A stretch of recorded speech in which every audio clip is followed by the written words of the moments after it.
Good afternoon. I have an update. I'm here in my hotel room, which isn't going to be my hotel room much longer because we're going to check out and head home here in just a little bit. So I met with the spinal surgeon this morning, and the good news is he said that he reviewed my MRI, and as far as he can see, and he showed me on the MRI image, he sees that there's some stenosis in L2 and L3, which is right above where I had my fusion 4 years ago. But he said the stenosis is not severe. He can see spinal fluid. He said this is not something that he would worry about, and he does not recommend having any surgery. In fact, he said we're just going to leave that alone. We're not going to mess with it. So the good news is I don't have to have any surgery. So I was super glad to hear that news. I did ask him about my residual numbness, and he said that is probably, from what he can tell, a result of ischemia, which I didn't know what ischemia was. I had to look it up. And that's loss of blood flow to certain parts of the body. So he said that I guess when they do back surgery, they must put you on a table and tip you or something like that.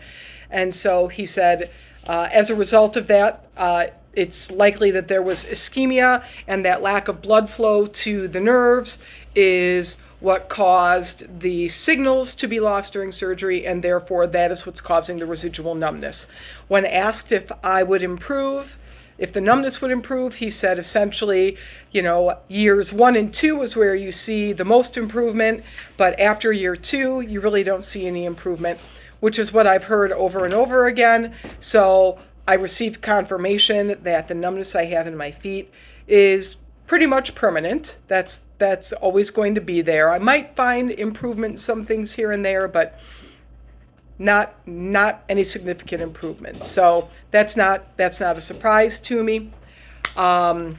He does do clinical trials, and so he said that he would add my name to his list of people that could be contacted when they have trials that they're doing. He said he's not doing any right now that I would qualify for, but in the future, if there are any that possibly, that I might qualify for, that they would get in touch with me and I might be able to be part of a trial to try something experimental.